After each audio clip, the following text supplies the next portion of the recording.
అండి అందరికీ నమస్కారం. దీపికా రాజ్ క్రియేటివ్ ఛానల్కి స్వాగతం.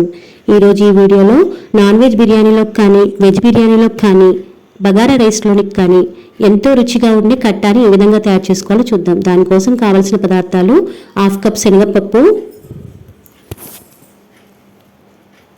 1/2 కప్ కందిపప్పు, ఉప్పు, కారం, అల్లం వెల్లుల్లి పేస్ట్, పసుపు, ఆయిల్, ఒక సొరకాయ ముక్క, ఒక వంకాయ, పుదీనా, కొత్తిమీర, 6-7 పచ్చిమిరపకాయలు, ఒక మీడియం సైజు ఉల్లిపాయ, ఒక చిన్న సైజు ఉల్లిపాయ. చిన్న సైజు ఉల్లిపాయని మనం తాలింపులోకి వాడుకుంటామండి.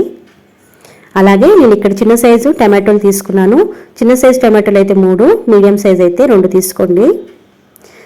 నిమ్మకాయ సైజ్ అంతా చింతపండుని ఒక బౌల్లోకి తీసుకొని ఒకసారి కడిగి దాంట్లో కొద్దిగా వాటర్ యాడ్ చేసి నానబెట్టుకోండి.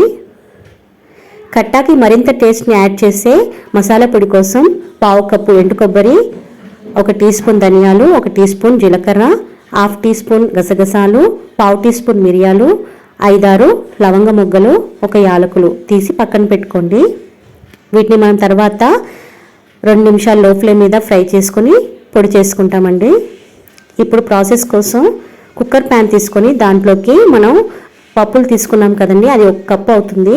ఆ పప్పుని కుక్కర్ ప్యాన్లోకి యాడ్ చేసి 2 సార్లు శుభ్రంగా కడుక్కొని దాంట్లోకి 1 కప్పు పప్పుకి 2 కప్పుల వాటర్ని యాడ్ చేసుకోండి. ఇలా వాటర్ యాడ్ చేసిన తర్వాత దీంట్లోకి 1/2 టీ స్పూన్ పసుపు,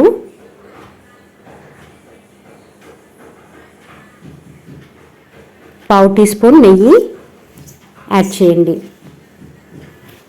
ఇలా యాడ్ చేసిన తర్వాత కుక్కర్ మూత పెట్టి మంటని హై ఫ్లేమ్ మీద ఉంచి 3 విజిల్స్ వచ్చేంత వరకు కుక్ చేసుకోండి.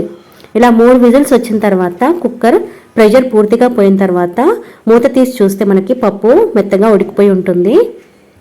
ఇలా పప్పు మొత్తం చల్లబడిన తర్వాత ఒక పెద్ద మిక్సీ జార్లోకి ఈ పప్పుని తీసుకొని దాంట్లోకి తగినంత సాల్ట్ని యాడ్ చేసుకొని మెత్తని పేస్ట్ లాగా మనం మిక్సీ చేసుకోవాలి. తర్వాత కుక్కర్ ప్యాన్లోకి సొరకాయ ముక్కల్ని పెద్ద ముక్కలుగా కట్ చేసుకోవాలి. ఉల్లిపాయ ముక్కల్ని కూడా పెద్దగానే కట్ చేసుకోవాలి. తర్వాత పచ్చిమిర్చిని ఇలా తుంచుకొని వేసుకోవాలి. తర్వాత టమాటోల్ని ముక్కలుగా కట్ చేసుకొని వేసుకోండి. దీంట్లోకి ఉప్పు, పసుపు యాడ్ చేసి ఇప్పుడు చింతపండుని మనం నానబెట్టుకున్నాం కదండి, దాని నుంచి చింతపండు రసాన్ని తీసి ఈ ముక్కలు మునిగేంత వరకు వేసి కుక్కర్ మూత పెట్టి హై ఫ్లేమ్ మీద 1 విజిల్ వచ్చేంత వరకు కుక్ చేసుకోవాలి. ఈ ముక్కలు ఉడకడానికి 1 విజిల్ సరిపోతుందండి. ఇక్కడ ఈ ముక్కలతో పాటు వంకాయని వేయకూడదు. మనం వంకాయని ముక్కలుగా కట్ చేసుకొని తాలింపులో వేసుకుంటాం.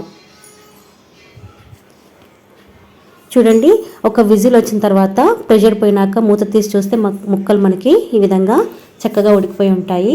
ఇప్పుడు మనం తీసుకున్న మసాలా దినుసులన్నీ ఒక చిన్న ప్యాన్లోకి తీసుకొని ఇలా 2 నిమిషాలు ఫ్రై చేసుకొని చిన్న మిక్సీ జార్లోకి తీసుకొని మెత్తగా పేస్ట్ చేసుకోవాలి. ఇలా మెత్తగా పొడి చేసుకోవాలి. ఇప్పుడు తాలింపు కోసం అల్లం వెల్లుల్లి పేస్టు, చిన్న ఉల్లిపాయలు ఇలా ముక్కలు కట్ చేసుకొని 3 ఎండుమిరపకాయలను తుంచుకొని పెట్టుకోవాలి. వంకాయ ముక్కలను కూడా కట్ చేసుకొని నీళ్ళలో వేసుకొని పెట్టుకోండి. తర్వాత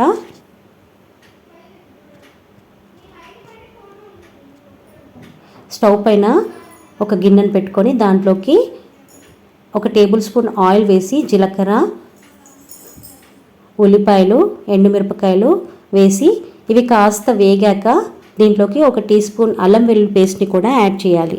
అల్లం వెల్లుల్లి పేస్ట్ వేసినాక లో ఫ్లేమ్ మీద 1 నిమిషం పాటు ఫ్రై చేసి మనం కట్ చేసి పెట్టుకున్న వంకాయ ముక్కల్ని కూడా యాడ్ చేసి ఒక 2 నిమిషాలు ఫ్రై చేసుకోవాలి. ఈ ముక్కలు కాస్త మగ్గాక మనం ముందుగా ఉడకబెట్టుకున్న ముక్కలు ఉన్నాయి కదండి కుక్కర్లో, ఆ రసంతో పాటు చింతపండు రసంతో పాటు యాడ్ చేసుకోవాలి.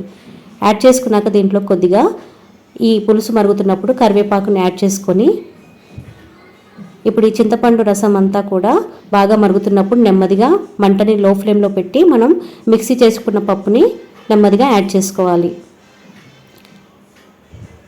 యాడ్ చేసుకున్న తర్వాత ఇప్పుడు టేస్ట్కి సరిపడా ఒకసారి చెక్ చేసుకొని సాల్ట్ని యాడ్ చేసుకోండి. ఇలా 3 నిమిషాలు హై ఫ్లేమ్ మీద మరిగించాలి.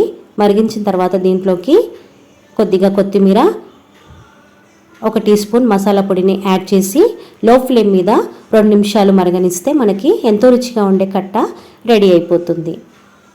ఈ వీడియో కనుక మీకు నచ్చినట్టయితే లైక్ చేయండి, షేర్ చేయండి, కామెంట్ చేయండి. మీరు కూడా ఇంట్లో ట్రై చేసి మీకు ఏ విధంగా వచ్చిందో మన ఛానల్ని కానీ మీరు మొదటిసారి చూసినట్లయితే సబ్స్క్రైబ్ చేసుకోండి. పక్కనే ఉన్న బెల్ ఐకాన్ క్లిక్ చేసి ఆల్ అని క్లిక్ చేయండి. Thank you for watching.